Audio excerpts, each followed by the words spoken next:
हर हर महादेव। भोलेनाथ की अनंत कृपा से आप सभी का स्वागत है शिव पुराण के इस दिव्य श्रवण में। आज हम प्रवेश कर रहे हैं कोटि रुद्र संहिता में, जहां प्रकट होती है महादेव की अप्रतिम महिमा और दिव्य लीलाएं।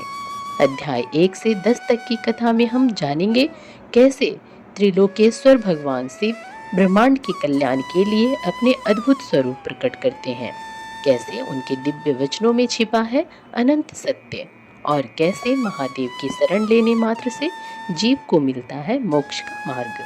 तो आइए भक्ति भाव से आरंभ करें शिव पुराण कोटि रुद्र संहिता का यह पावन श्रवण। शिव पुराण कोटि रुद्र संहिता प्रथम अध्याय। 12 ज्योतिर्लिंग एवं उपलिंगों की महिमा। निर्विकार होते हुए भी जो अपनी माया से विराट विश्व का आकार धारण करते हैं, स्वर्ग और मोक्ष जिनकी कृपा से वैभव माने जाते हैं, जिन्हें मुनि जन सदा अपने हृदय में अद्वितीय आत्मज्ञानंद रूप में देखते हैं, उन दिव्य तेज से संपन्न भगवान शिव शंकर, जिनका आधा शरीर शैल राजपुत्री देवी पार्वती से सुशोभित है, उन्हें सदैव मेरा नमस्कार है। जिसकी कृपा पूर्ण चितवन सुंदर है, जिनका मुख सदैव मंद मुस्कान की छटा से मनोहर है, चंद्रमा की कलाएं जिनके स्वरूप को निर्मल उज्जवल करती हैं, जो त्रितापों को शांत करते हैं, जिनका स्वरूप सच्चिन्मय एवं परमानंद रूप से प्रकाशित होता है, जो सदा गिरिजानंदिनी पार्वती के साथ विराजते हैं, वे शिव नामक तेज पुंज सबका मंगल करें। मुनियों ने सूत जी से कहा, हे सूत जी, आपने लोकहित की कामना से भगवान शिव की परम पवित्र अनेक कथाएं सुनाई हैं। शिव जी की महात्म्य की कथा रूपी अमृत का पान करते करते भला कौन पुरुष तृप्त हो सकता है। मुने, आप इस जगत के मंगल के लिए पृथ्वी के तीर्थ स्थानों में श्रेष्ठ व प्रसिद्ध शिवलिंगों की कथा का वर्णन कीजिए। मुनियों के प्रश्नों को सुनकर महाज्ञानी सूत जी बोले, हे ऋषियों, आपने संसार के हित की कामना से बड़ा सुंदर प्रश्न किया है। आपकी भगवान शिव में अगाध भक्ति और उनकी कथा में महान रुचि है। आपकी इच्छा के अनुसार मैं आपको शिव जी की उत्तम कथा सुनाता हूँ। भगवान शिव के लिंगों की गणना तो असंभव है। उनके असंख्य लिंग पूरे ब्रह्मांड में फैले हुए हैं। अब मैं आपको मुख्य लिंगों की कथा सुनाता हूँ। सौराष्ट्र में सोमनाथ जी, श्रीशैल में मल्लिका अर्जुन, उज्जैन में महाकालेश्वर, ओंकार जी में परमेश्वर, हिमालय पर्वत पर केदार, दाकिनी देश में भीमशंकर, काशी में विश्वनाथ जी, गोमती नदी के तट पर त्र्यंबकेश्वर, सेतुबंध में रामेश्वर एवं शिवालय में घुसमेश्वर नामक 12 ज्योतिर्लिंग विद्यमान है। जो मनुष्य प्रातः उठकर इन 12 ज्योतिर्लिंगों का स्मरण कर पूजन व उपासना करता है, उसके सभी पाप नष्ट हो जाते हैं और सभी कामनाएं एवं मनोरथ सिद्ध हो जाते हैं। इन ज्योतिर्लिंगों पर चढ़ा हुआ नैवेद्य का प्रसाद ग्रहण करने से मनुष्यों के सभी पाप नष्ट हो जाते हैं तथा समस्त भोगों को भोग कर वह मोक्ष को प्राप्त करता है। निम्न जाति का कोई व्यक्ति यदि किसी लिंग का दर्शन कर ले तो वह उच्च कुल में जन्म लेता है। इन 12 ज्योतिर्लिंगों की महिमा का वर्णन स्वयं ब्रह्मा जी, श्री हरि विष्णु तथा अन्य देवता भी नहीं कर सकते। धरती और समुद्र के मिलने वाले स्थान पर सोमेश्वर जी का अन्नकेश नामक लिंग है। मल्लिका अर्जुन से प्रकट रुद्रकेश्वर नामक उपलिंग जग प्रसिद्ध है और भृगु में स्थित है। नर्मदा नदी के तट पर स्थित महाकाल शिवलिंग का दुग्धेश नामक उपलिंग है, जो सुख देने वाला है। इसी प्रकार ओंकारेश्वर का उपलिंग कर्दमेश्वर नाम से बिंदु सरोवर के तट पर है। केदारेश्वर का उपलिंग भूतेश्वर नाम से यमुना नदी के तट पर है। यह पापों का नाश करता है। भीमेश्वर उपलिंग भीमाशंकर नामक ज्योतिर्लिंग का है और सहाय पर्वत पर स्थित है। नागेश्वर का उपलिंग मल्लिका सरस्वती तट पर भूतेश्वर नाम से स्थित है और रामेश्वरम में घुसमेश्वर लिंग के उपलिंग के रूप में व्याघ्रेश्वर लिंग स्थित है। इस प्रकार मैंने आपको 12 ज्योतिर्लिंगों और उपलिंगों के बारे में बताया। इनके दर्शनों से समस्त मनोरथ सिद्ध होते हैं। शिव पुराण कोटि रुद्र संहिता, दूसरा अध्याय, पूर्व दिशा स्थित शिवलिंग। सूत जी बोले, हे ऋषियों, पतित पावनी भागीरथी श्री गंगा जी के तट पर मुक्तिदात्री काशी नगरी स्थित है, जिसमें भगवान शिव निवास करते हैं। यहीं पर कीर्तिका वासेश्वर शिवलिंग स्थित है, जो सब भक्तों की कामनाओं को पूर्ण कर उन्हें मुक्ति प्रदान करता है। यही तिल, भांडेश्वर, दशमेध, गंगा सागर, संगमेश्वर आदि अनेक शिवलिंग स्थित है। कौशिकी नदी के पास भूतेश्वर और नारीश्वर लिंग स्थित है।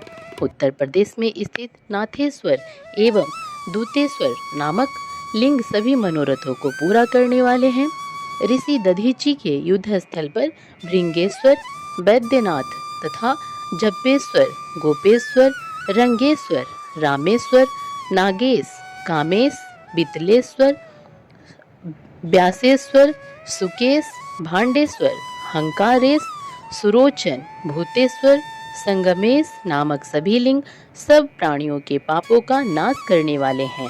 इसी प्रकार तृप्तिका नदी के किनारे कुमारेश्वर, सिद्धेश्वर, सैनेश, रामेश्वर, कुंभेश, नंदीश्वर, पुंजेश आदि शिवलिंग स्थित है।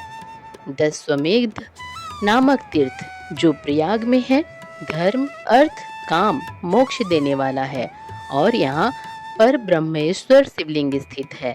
यह लिंग स्वयं ब्रह्मा जी द्वारा स्थापित है। सोमेश्वर, ब्रह्मतेजवर्धक, भारदेजेश्वर, सुलंटकेश्वर एवं माधेश्वर लिंग यहीं स्थित है। रघुवंशियों की नगरी अयोध्या में नागेश शिवलिंग स्थित है, जो भक्तों को सुख देने वाला तथा अभीष्ट को पूर्ण करने वाला है। इसी नगरी में भुवनेश व लौकेश नामक महाशिवलिंग स्थित है। कामेश्वर, शुद्धिकर्ता गणेश, शुक्रेश्वर एवं शुक्र सिद्धि नामक शिवलिंग लोक कल्याण हेतु स्थापित किए गए हैं। सिंधु नदी के किनारे बट्टेश्वर, कृपालेश एवं वक्रेश आदि लिंग स्थित है। धूतपापेश्वर, भीमेश्वर, सूर्येश्वर आदि लिंगों को साक्षात परमेश्वर मानकर आराधना की जाती है। समुद्र के किनारे रामेश्वर, बिमलेश्वर, कंटकेश्वर, नागेश्वर एवं धनुर्केश आदि लिंग महाप्रसिद्ध है। चंद्रेश्वर लिंग की कांति चंद्रमा के समान उज्जवल है। इसके अतिरिक्त विद्येश्वर, विश्वेश्वर, कर्दमेश, किटीस, नागेश्वर, अनंतेश्वर, योगेश्वर, वैद्यनाथेश्वर, कोटेश्वर, सत्तेश्वर, भद्र नामक, चंगीश्वर व संगमेश्वर नामक ये शिवलिंग पूर्व दिशा में स्थित है। शिव पुराण कोटि रुद्र संहिता, तीसरा अध्याय, अनुसुईया एवं अत्रि मुनि का तप। सूत जी बोले, हे ऋषियों, ब्रह्मा जी की नगरी में चित्रकूट नामक पर्वत है। वहाँ ब्रह्मा जी द्वारा मतंगयंद शिवलिंग स्थित है, जो सभी प्रकार की संपत्ति देने वाला है। इसी प्रकार पूरे संसार में अनेक परम पावन शिवलिंग स्थापित है, जो मनोरथों को पूर्ण करने वाले तथा भोग मोक्ष प्रदान करने वाले हैं। पापों का नाश करने वाली गोदावरी नदी के पश्चिम में पशुपति नामक शिवलिंग स्थित है। वहां से दक्षिण की ओर जगत का हित करने वाला एवं अत्रि ऋषि की पत्नी देवी अनुसुईया को आनंद देने वाला अत्रीश्वर लिंग स्थित है। सूत जी की वाणी से अत्रीश्वर लिंग व देवी अनुसुईया के बारे में सुनकर ऋषियों ने पूछा, हे सूत जी, इस अत्रीश्वर शिवलिंग की उत्पत्ति कैसे हुई और इससे देवी अनुसुईया का क्या संबंध है, इस विषय में हमें बताइए। तब ऋषियों द्वारा उठाए गए प्रश्न का उत्तर देते हुए सूत जी बोले, ऋषियों, दक्षिण में चित्रकूट पर्वत के निकट कामद नाम का वन है। ब्रह्मा जी के पुत्र महर्षि अत्रि अपनी पत्नी अनुसुईया के साथ इसी स्थान पर निवास करते थे। एक समय की बात है, उस वन में 100 वर्षों तक वर्षा नहीं हुई। अकाल पड़ गया। मनुष्य पानी और भोजन के लिए तरसने लगे। चारों ओर दुख ही दुख था। लोग अन्न जल के अभाव में मर रहे थे।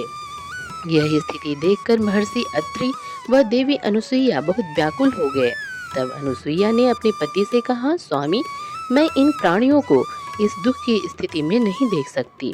कुछ प्रयत्न कीजिए ताकि इनके दुख दूर हो जाएं और प्रसन्नता छा जाए। अपनी पति देवी अनुसुईया का निवेदन सुनकर महर्षि अत्रि पद्मासन में बैठ गए और भगवान शिव के चरणों का ध्यान करने लगे। इस प्रकार जब वे समाधि में बैठ गए तब उनके सभी शिष्य उनको अकेला छोड़कर वहां से चले गए, परंतु देवी अनुसुईया अपने पति की सेवा में लगी रहीं। उन्होंने भगवान शिव की मूर्ति स्थापित की और फिर उनकी विधि पूर्वक पूजा अर्चना की। इस प्रकार वे भी शिव जी की आराधना में लीन हो गई। जब देवताओं को इसका ज्ञान हुआ तो वे अत्रि और अनुसुईया के आश्रम में पधारे। उनके साथ गंगा नदी भी थी।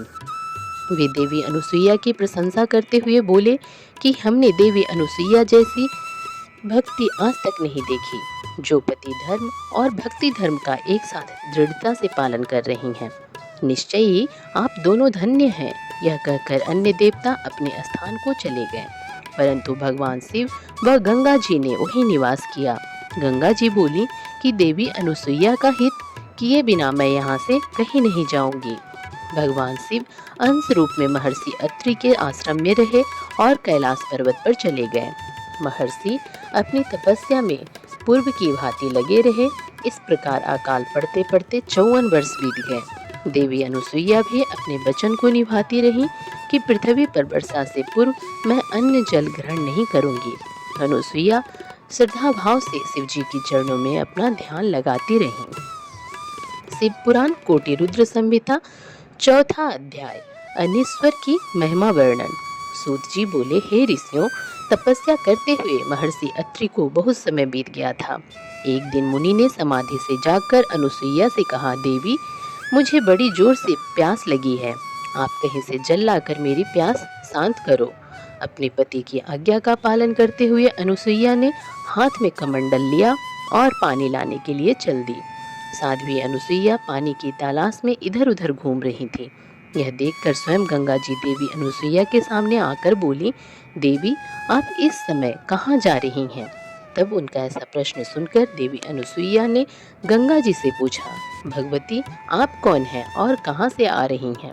अनुसुईया के प्रश्न का उत्तर देते हुए गंगा जी ने कहा, मैं गंगा हूँ और आपके पतिव्रत धर्म और शिव पूजन से प्रसन्न होकर यहाँ आई हूँ। मैं आपकी कर्तव्य निष्ठा से बहुत प्रसन्न हूँ। मांगो, क्या मांगना चाहती हो? मैं अवश्य ही तुम्हारी इच्छित वस्तु तुम्हें प्रदान करूंगी। गंगा जी के ऐसे वचन सुनकर देवी अनुसुईया ने हाथ जोड़कर विनम्रता से गंगा जी से कहा, हे माता, यदि आप मुझ पर प्रसन्न हैं तो कृपा कर मेरे इस कमंडल को जल से भर दें। मेरे पति प्यासे हैं, मैं उनकी प्यास बुझाना चाहती हूँ। तब देवी गंगा बोली, पति परायणे, आप पृथ्वी में एक गड्ढा खोदिए, मैं यहाँ विराजमान हो जाऊंगी। तब तुम पानी से कमंडल भर लेना। गंगा जी के आदेशानुसार देवी अनुसुईया ने गड्ढा खोद दिया। फिर गंगा जी उस गड्ढे में समा गई। वह गड्ढा जल से भर गया। यह दृश्य देखकर अनुसुईया बहुत प्रसन्न हुई। उन्होंने अपना कमंडल जल से भर लिया और बोली, हे भगवती, पतित पावनी गंगे, यदि आप मुझ पर प्रसन्न हैं तो कृपा करके इस प्रकार इस गड्ढे में निवास कीजिए। जब तक मेरे पति यहाँ आकर आपके दर्शन न कर ले, आप यहीं पर स्थित रहिए। यह कहकर अनुसुईया जल से भरा कमंडल लेकर आश्रम में लौट आई। वहाँ आकर उन्होंने अपने पति अत्रि को जल पिलाया। उस मधुर शीतल जल को पीकर महर्षि तृप्त हो गए। जब उन्होंने अपने आसपास देखा तो उन्हें सूखे फल फूल हेन वृक्ष देखकर ज्ञात हो गया कि अभी तक वर्षा नहीं हुई है। तब उन्होंने आश्चर्यपूर्वक अपनी पत्नी से पूछा, देवी, जब अब तक वर्षा नहीं हुई है तो यह शीतल जल कहाँ से आया? अपने पति के वचन सुनकर अनुसुईया ने अपने पति से कहा, हमारी शिव आराधना वह आपकी तपस्या से प्रसन्न होकर स्वयं गंगा जी यहाँ पधारी हैं और हमारे आश्रम की शोभा बढ़ा रही हैं। यह बताकर अनुसुईया अपने पति को साथ लेकर गंगा जी के पास गईं। वहाँ महर्षि अत्रि ने सपत्नीक श्री गंगा जी की स्तुति करना आरंभ कर दिया। तत्पश्चात गंगा स्नान करके संध्या वंदन किया। तब गंगा जी ने दोनों पति पत्नी से वहाँ से जाने की आज्ञा मांगी। तब महर्षि अत्रि बोले, हे पतित पावनी गंगा, यदि आप हम पर प्रसन्न हैं तो कृपा कर सदा के लिए इसी तपोवन में निवास करें। माते यहाँ विराज कर हमें कृतार्थ करें। अनुसुईया और महर्षि अत्रि की प्रार्थना सुनकर श्री गंगा जी ने कहा, अनुसुईये, यदि तुम 1 वर्ष तक शिव जी की पूजा और पति सेवा का फल मुझे दे दे तो मैं देवताओं और ऋषि मुनियों के हित के लिए यहाँ निवास करूंगी। तब जगत कल्याण के लिए देवी अनुसुईया ने 1 वर्ष की तपस्या का पुण्य गंगा जी को अर्पित कर दिया। यह देखकर त्रिलोकीनाथ भगवान शिव तुरंत उस पार्थिव लिंग से प्रकट हो गए। शिव जी के साक्षात दर्शन पाकर पति पत्नी बहुत प्रसन्न हुए और हाथ जोड़कर शिव जी की स्तुति करने लगे। यह देखकर शिव जी बोले, साध्वी अनुसुईये, मैं आपके लोकहित के इस कर्म से बहुत प्रसन्न हूँ। मांगो, क्या मांगना चाहती हो, मैं तुम्हें तुम्हारी इच्छित वस्तु प्रदान करूँगा। पूजन किया। तब पति पत्नी ने भगवान शिव के दर्शन किए एवं उनका विधि विधान से भगवान शिव के बार बार पूछने पर अनुसुईया एवं महर्षि अत्रि बोले, हे कृपा निधान देवादिदेव भगवान शिव, यदि आप हम सब पर प्रसन्न हैं तो आप देवी पार्वती सहित यहीं निवास करें ताकि यहाँ वर्षा हो, अन्न उत्पन्न हो और सभी प्राणियों का कल्याण हो। तब उनकी बात सुनकर भगवान शिव बोले, हे अनुसुईये व मुनि अत्रि, जैसा आप चाहते हैं वैसा ही होगा। यह कहकर भगवान शिव पार्थिव लिंग में समा गए और अत्रिस्वर नाम से प्रसिद्ध हुए। पतित पावनी श्री गंगा जी भी मंदाकिनी नाम से विख्यात होकर उस कुंड में सदा के लिए स्थापित हो गईं। फिर महर्षि अत्रि का वह आश्रम पुनः पहले की भांति हरा भरा हो गया। शिव पुराण कोटि रुद्र संहिता 5वां अध्याय। नंद केस की महिमा वर्णन। सूत जी बोले, हे ऋषियों, कालंजर नामक पर्वत पर श्री नीलकंठेश्वर शिवलिंग स्थित है। यह भक्तों के लिए कल्याणकारी है। वहीं पर एक सुंदर कुंड है। जो मनुष्य उस कुंड में स्नान करता है उसके सभी पाप नष्ट हो जाते हैं और उसे मुक्ति मिल जाती है। रेवा नदी के किनारे असंख्य लिंग हैं जो अमोघ फल देने वाले हैं। इनकी महिमा अनंत है। मैं आपको भगवान शिव के लिंगों की महिमा के बारे में बताता हूँ। अनंतेश्वर नामक ज्योतिर्लिंग पापों का नाश करने वाला है। यहीं पर परमेश्वर व सिद्धेश्वर नामक लिंग भी है। रेवा नदी के किनारे रामेश्वर, कुमारेश्वर, पुंडरीश्वर, मंडलेश्वर एवं तिछनेश्वर नामक शिवलिंग है। इनके दर्शनों से भक्तों के सभी पापों का नाश हो जाता है। नर्मदा नदी के किनारे स्थित धुंधुरेश्वर, सालेश्वर, कुंभेरेश्वर, सोमेश्वर, नीलकंठेश्वर, मंगलेश्वर व नंदिकेश्वर नामक शिवलिंग सभी कामनाओं को पूरा करने वाले तथा मुक्ति प्रदान करने वाले हैं। ऋषियों ने कहा, हे सूत जी, अब आप हम पर कृपा करके हमें नंदिकेश्वर लिंग की महिमा के बारे में बताइए। ऋषियों का अनुरोध मानकर सूत जी ने नंदकेश लिंग की महिमा के विषय में बताना शुरू किया। सूत जी बोले, रेवा नदी के किनारे कर्णी नामक नगरी है। उस नगरी में एक ब्राह्मण अपनी पत्नी और 2 पुत्रों के साथ रहते थे। जब वे वृद्ध हो गए तब ब्राह्मण अपने परिवार को वहीं छोड़कर स्वयं शिव नगरी काशी चले गए। कुछ समय पश्चात वहां पर उनकी मृत्यु हो गई। जब ब्राह्मणी और उसके पुत्रों को इसकी सूचना मिली तो उन्होंने काशी जाकर ब्राह्मण की अंत्येष्टि एवं अन्य संस्कार किए। तत्पश्चात वे वापस घर लौट आए। कुछ समय बाद ब्राह्मणी का भी अंत समय निकट आ गया। वह बीमार रहने लगी। तब उसने अपने पुत्रों को बुलाकर उन्हें अपनी अंतिम इच्छा बताई।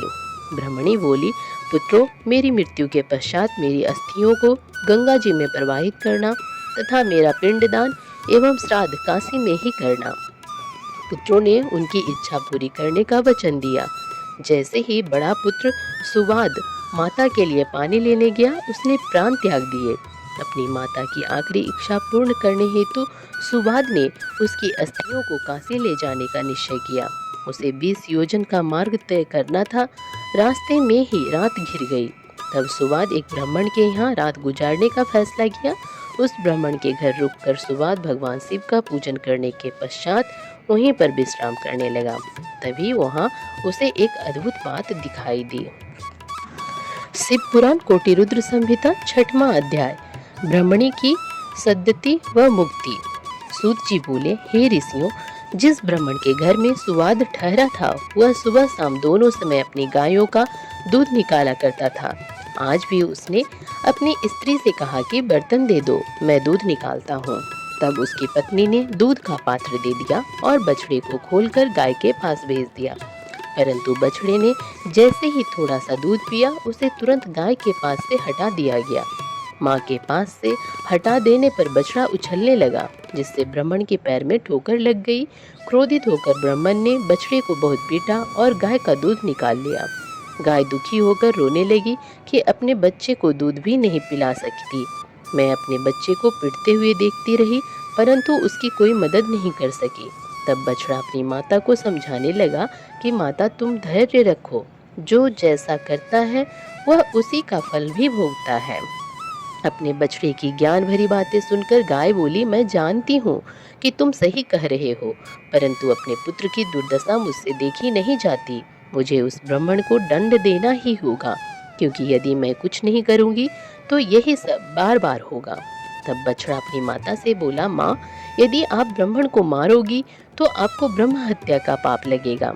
अपने पुत्र की ऐसी बातें सुनकर गाय ने कहा, पुत्र, तुम ठीक कह रहे हो, परंतु गाय को सताने का दंड ब्राह्मण को अवश्य मिलना चाहिए। बाकी रही ब्रह्म हत्या, उसके पाप को मिटाने का उपाय मैं जानती हूँ। यह कहकर गाय चुप हो गई। गाय और बछड़े की ये बातें सुवाद ने सुन ली थी। यह सब सुनकर उसने सोचा कि मैं अपनी माँ की अस्थियां लेकर काशी जा रहा हूँ, परंतु मैं यह भी देखना चाहता हूँ कि गाय ब्रह्म हत्या के पाप से कैसे मुक्त होती है और अपना बदला कैसे लेती है। प्रातःकाल होने पर सुवाद वहाँ का दृश्य देखने लगा। उस दिन ब्राह्मण ने अपने पुत्र से दूध निकालने के लिए कहा। उसके पुत्र ने भी गाय के बछड़े को पीटना शुरू कर दिया, जिससे गाय को क्रोध आ गया और उसने अपनी सींगों का प्रहार लड़के की बगल में कर दिया। यह देखकर ब्राह्मण ब्राह्मणी दोनों दौड़ते हुए अपने पुत्र के पास आए, परंतु कुछ ही देर में उसके पुत्र प्राण पखेरु उड़ गए। तब हाहाकार मचिया, सब रोने लगे। ब्राह्मण ने पीट पीट कर गाय और उसके बछड़े को घर से बाहर निकाल दिया। ब्रह्म हत्या की दोषी उस गाय का रंग सफेद से काला पड़ गया। जैसे ही गाय और बछड़ा घर से निकले, वह पथिक सुवाद भी उनके पीछे पीछे चल पड़ा। वह देखना चाहता था कि गाय क्या करती है और कहाँ जाती है। चलते चलते वे नर्मदा नदी के किनारे पहुंचे, जहाँ पर पहले से ही नंदीकेश्वर महादेव विराजमान थे। गाय ने नर्मदा नदी में 3 गोते लगाए तो उसका काला रंग पुनः सफेद हो गया। यह देखकर सुवाद को बड़ा आश्चर्य हुआ। गाय वहां से निकलकर कहीं अन्यत्र चली गई। तब नर्मदा को प्रणाम कर ब्रह्मणी पुत्र सुवाद ने भी नदी में स्नान किया। फिर नंदीकेश्वर का विधि पूर्वक पूजन करने के पश्चात वह काशी को चल पड़ा। रास्ते में सुवाद को एक युवती दिखाई दी, जिसने सुंदर वस्त्र एवं अलंकार धारण किए हुए थे। उसने सुवाद से पूछा, ब्राह्मण देवता, आप इस प्रकार प्रसन्न होकर कहाँ से आ रहे हैं और कहाँ जा रहे हैं? तब सुवाद ने उस युवती को सारी बातें बता दी और कहा कि मैं अपनी माता की आज्ञा को पूर्ण करने हेतु उनकी अस्थियां काशी ले जा रहा हूँ। तब यह सुनकर वह युवती बोली, ब्राह्मण, तुम बहुत भोले भाले हो। यह तीर्थ अत्यंत पवित्र है। प्रति वर्ष बैसाख शुक्ल पक्ष की सप्तमी के दिन नर्मदा ननंदा की पवित्र धारा में स्वयं गंगा जी आती हैं। आज वही शुभ दिन है, इसलिए तुम अपनी माता की अस्थियों को यहीं प्रवाहित कर दो। यह कहकर वह युवती अंतर ध्यान हो गई। सुवाद पुनः नंदा नदी की ओर लौट आया तथा उसकी पवित्र धारा में सुवाद ने अपनी माता की अस्थियां प्रवाहित कर दी। तभी उसे एक दिव्य दृश्य दिखाई दिया। उसकी माता दिव्य देह धारण किए शिवलोक को जा रही थी और उसे आशीर्वचन देते हुए कह रही थी कि तुम धन्य हो, तुमने अपनी माता को सद्गति प्रदान कर रहा है। पुत्र को आशीर्वाद देते हुए वह ब्राह्मणी शिवलोक को चली गई। शिव पुराण कोटि रुद्र संहिता 7वां अध्याय, नंदीकेश्वर लिंग की स्थापना। यह कथा सुनकर ऋषियों ने सूत जी से पूछा, हे भगवान सूत जी, बैसाख शुक्ल पक्ष के सप्तमी को गंगा जी नर्मदा नदी में क्यों आती हैं? वहाँ भगवान शिव का ज्योतिर्लिंग नंदीकेश्वर कैसे स्थापित हुआ? कृपा कर हमारी इस जिज्ञासा को शांत कीजिए। ऋषियों के प्रश्न को सुनकर सूत जी बोले, एक बार की बात है, नर्मदा नदी के किनारे ऋषिका नाम की एक विधवा ब्राह्मणी रहा करती थी। तरुणावस्था में ही उसका पति पूर्व जन्म के पापों के कारण चल बसा था। तभी से ऋषिका भगवान शिव के चरणों का ध्यान करने लगी। तथा उसने अपना सारा जीवन शिव जी के पूजन, ध्यान और व्रत में लगा दिया। उसने एक पार्थिव लिंग स्थापित किया और महादेव जी की कठोर तपस्या करनी आरंभ कर दी। एक दिन एक बलवान मायावी राक्षस घूमता हुआ उस स्थान पर आ गया और बाल विधवा तपस्विनी को देखकर उस पर मोहित हो उठा, परंतु वह ब्रह्मणी अपनी आराधना में लगी रही। तब वह उसे डरा धमकाकर पाने की कोशिश करने लगा। तब ऋषिका डर कर शिव जी की मूर्ति से चिपक कर रोने लगी और शिव जी से रक्षा करने हेतु प्रार्थना करने लगी। भक्त वत्सल भगवान शिव तुरंत अपने भक्त की रक्षा के लिए उस ज्योतिर्लिंग से प्रकट हुए और उस पापी राक्षस को भस्म कर दिया। फिर उस ब्रह्मणी से बोले, ब्रह्मणी, मैं तुम्हारी तपस्या से बहुत प्रसन्न हूँ, वर मांगो। अपने आराध्य त्रिलोकीनाथ भगवान शिव को इस प्रकार अपने सामने पाकर वह दीन ब्रह्मणी शिव जी की स्तुति करने लगी और बोली, हे जगत का कल्याण करने वाले, भक्तों के दुखों का नाश करने वाले देवादिदेव भगवान शिव, आपने आज मेरे पतिव्रत धर्म की रक्षा करके मुझ पर बहुत बड़ा उपकार किया है। यदि आप मुझे कुछ देना चाहते हैं तो मेरी एक अभिलाषा को पूर्ण कीजिए। आप सदा मेरे द्वारा स्थापित इस पार्थिव मूर्ति में निवास करें। ऋषिका के वचनों को सुनकर शिव जी प्रसन्नता पूर्वक उस लिंग में समा गए। उस समय आकाश से फूलों की वर्षा होने लगी। सारे देवता शिव जी की प्रशंसा करते हुए वहां आ गए। उसी समय पतित पावनी श्री गंगा जी भी वहां आई और उस ब्रह्मणी से बोली, कल्याणी, जहाँ भगवान शिव का निवास होता है वहाँ मेरा आगमन अवश्य होता है। इसलिए बैसाख में शुक्ल पक्ष की सप्तमी तिथि को यहाँ मेरा आगमन होगा। ऋषियों, उसी दिन से उस पार्थिव लिंग का नाम नंदिकेश्वर हुआ और उसमें भगवान शिव का वास हुआ और गंगा जी भी प्रत्येक बैसाख शुक्ल पक्ष सप्तमी को वहां आने लगी। यह दिव्य तीर्थ पापों का निवारण करने वाला है। इस पवित्र कुंड में स्नान करने से सभी पाप नष्ट हो जाते हैं और मनुष्य को शिव पद की प्राप्ति होती है। शिव पुराण कोटि रुद्र संहिता 8वां अध्याय महाबली शिव महात्म्य। सूत जी बोले, हे ऋषियों, पश्चिम दिशा में कपिला नामक नगरी में कालनेश्वर नामक शिवलिंग है, जिसके दर्शनों से सभी पापों से मुक्ति मिल जाती है। पश्चिमी समुद्र पर सिद्धेश्वर शिवलिंग है, जो सभी कामनाओं को पूरा करने वाला है। इसी स्थान पर बहुत से तीर्थ स्थल है। समुद्र के किनारे गोकर्ण नामक सरोवर है। इसमें स्नान करने से ब्रह्म हत्या के पाप से भी मुक्ति मिल जाती है। जो महाबली गोकर्ण सातों रसातल एवं गुफाओं का भ्रमण करते हैं और सदैव शिव जी का पूजन करते हैं, वे शिव रूप को प्राप्त होते हैं। इसी गोकर्ण तीर्थ में जाकर सभी नक्षत्र शिव स्वरूप हो जाते हैं। ब्रह्मा, विष्णु, इंद्र, विश्वदेव, मरुदन, वसु, सूर्य, अश्वनी कुमार, चंद्रमा एवं नक्षत्र इसके पूर्व की ओर भ्रमण करते हैं। चित्रगुप्त, अग्नि और पितृ इसके दक्षिण दिशा से दर्शन और भ्रमण करते हैं। वरुण देव, गंगा, सिंधु और नर्मदा आदि नदियों के साथ पश्चिम की ओर इसका दर्शन व भ्रमण करते हैं। चंडिका, भद्रकाली, भवानी एवं भूत प्रेत पिशाच इसका दर्शन उत्तर दिशा की ओर से करते हैं। सब देवता, पितृ, गंधर्व, चारण, सिद्ध, विद्याधर, किमपुरुष, गुहा, खग, बैताल, बलि, दिति के दैत्य पुत्र, मुनिगण एवं सर्प अपनी इच्छाओं की पूर्ति एवं कामनाओं की सिद्धि के लिए देवादिदेव महादेव जी के दर्शन करते हैं। यहाँ स्थापित भगवान शिव की मूर्ति साक्षात मोक्ष प्रदान करने वाली है। माघ माह के कृष्ण पक्ष की चतुर्दशी पर महाबल सदाशिव का पूजन आराधना किया जाता है। इस परम पवित्र प्रतिमा के पूजन से एक चंडालिनी भी अपने पापों से मुक्त हो गई थी और उसे अंत में परम पवित्र शिव लोक की प्राप्ति हुई। शिव पुराण कोटि रुद्र संहिता 9वां अध्याय चंडालिनी की मुक्ति। सूत जी बोले, हे ऋषियों, अब आपको उस चंडालिनी की कथा सुनाता हूँ। वह चंडालिनी पूर्व जन्म में एक ब्राह्मण कन्या थी। विवाह योग्य होने पर उसके पिता ने उसका विवाह एक ब्राह्मण युवक से कर दिया। विवाह होने के पश्चात वह भोग विलास में डूब विलास के कारण उसका पति बीमार होकर मृत्यु को प्राप्त हो गया, परंतु उसकी भोग की लालसा पूर्ववत ही रही। अब तो वह स्वतंत्र थी, अपनी इच्छाओं को पूरा करने हेतु वह वेश्या बन गई। तब उसके परिवार वालों ने उसे घर से निकाल दिया और उसे जंगल में छोड़ आए। वहाँ जंगल में भटकते हुए एक दिन वह एक शूद्र के घर जा पहुंची। इस प्रकार एक युवती को सामने पाकर वह शूद्र उसे पाने की इच्छा करने लगा। तब वह उसके साथ वहीं रहने लगी। उस शूद्र के साथ रहते हुए उसने मांस, मदिरा तथा अभक्ष्य वस्तुएं खानी शुरू कर दी। एक दिन वह शूद्र किसी कार्य से बाहर गया, तब उसे बड़ी जोर से भूख लगी। अपनी भूख शांत करने के लिए उसने अपनी तलवार से आंगन में बंधे बछड़े को काट डाला और उसका मांस खा लिया।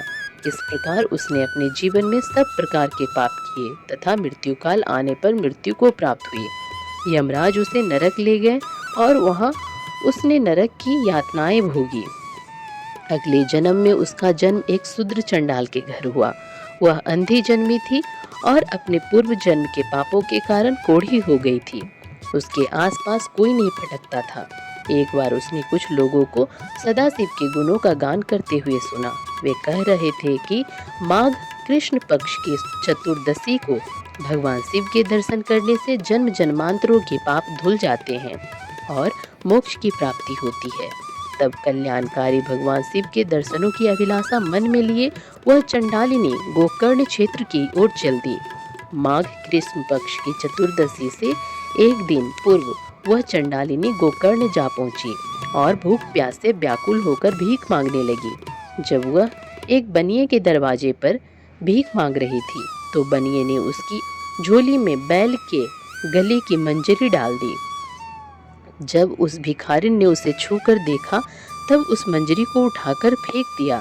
सौभाग्यवश वह मंजरी शिवलिंग पर जाकर गिरी। उस चंडालिनी के सारे पाप उस मंजरी के शिवलिंग पर चढ़ते ही नष्ट हो गए। अगले दिन चतुर्दशी पर उसने कुछ न खाया और इस प्रकार उसका निराहार व्रत हो गया। भूख के मारे पूरी रात जागी, इसलिए जागरण का फल भी उसे मिल गया। भगवान शिव उस अपने भक्तों पर सदा अपनी कृपा दृष्टि रखते हैं। उन्होंने उस गरीब चंडालिनी के पापों को नष्ट कर दिया और उसकी इच्छा से उसकी मृत्यु हो गई। उसे शिवलोक ले जाने के लिए विमान आ गया। उस दिव्य विमान से वह सदा के लिए सद्गति पाकर शिवलोक को चली गई। हे ऋषियों, इस प्रकार अज्ञानता या भूल बस किया गया भगवान शिव का दर्शन व पूजन भी भगवान शिव को प्रसन्न करता है और भक्तों को मोक्ष प्रदान करता है। शिव पुराण कोटि रुद्र संहिता 10वां अध्याय लोक हितकारी शिव महात्म्य दर्शन। सूत जी बोले, हे ऋषियों, इक्ष्वाकु वंश में एक बड़ा पुण्यात्मा राजा हुआ जिसका नाम मित्रसह तथा उसकी पत्नी का नाम दमयंती था। वह अति पतिव्रता व धर्मपरायण स्त्री थी। एक दिन राजा शिकार खेलने वन को गए। वहां उन्होंने कुमठ नामक दैत्य को एक महात्मा को परेशान करते देखा। उन महात्मा के कष्टों को दूर करने के लिए उन्होंने उस राक्षस को मार डाला। तत्पश्चात वापस आकर अपना राजकाज देखने लगे। उधर उस दानव के छोटे भाई कपट ने राजा से बदला लेने के लिए रसोइयों का भेष बना गया और राजमहल में नौकरी करने लगा। एक बार गुरु जयंती के अवसर पर राजा मित्रसह ने अपने गुरु वशिष्ठ को भोजन के लिए आमंत्रित किया। गुरुदेव राजा के घर पधारे। उस कपटी राक्षस ने राजा से बदला लेने के लिए खाने में मांस मिला दिया और वह भोजन वशिष्ठ जी को परोस दिया। परंतु गुरु वशिष्ठ ने भोजन करने से पूर्व ही जान लिया था कि इस भोजन में मांस है। यह देखकर मुनि को राजा पर क्रोध आ गया और उन्होंने राजा को सदा के लिए राक्षस बन जाने का श्राप दे दिया। श्राप सुनकर राजा रोने गिड़गिड़ाने लगा और बोला, मुनि श्रेष्ठ, मुझे क्षमा कर दे, यह अपराध मैंने नहीं किया है। राजा के वचनों को सुनकर वशिष्ठ मुनि सोच में डूब गए। तब उन्होंने अपनी दिव्य दृष्टि से जान लिया कि अपराध रसोइये का है, जो कि वास्तव में एक राक्षस है। तब वे राजा से बोले, राजन, तुम्हारा रसोइया एक कपटी राक्षस है। उसी ने जानबूझकर भोजन में मांस परोसा है। मैं अपना श्राप वापस तो नहीं ले सकता, परंतु इसका असर कम कर सकता हूँ। तो 12 वर्षों तक राक्षस रहेगा। यह कहकर मुनि वशिष्ठ वहां से चले गए। उस श्राप के कारण राजा राक्षस बन गया और वनों में भटकने लगा। वह जीवों को मारकर खाता था। एक दिन वह भूखा भटक रहा था। तभी उसने एक आश्रम में किशोर अवस्था के एक युवक को मुनि रूप में तपस्या करते देखा और उसे खाने के लिए दौड़ा। मुनि की पत्नी ने देख लिया कि वह राक्षस उसके पति को खाना चाहता है।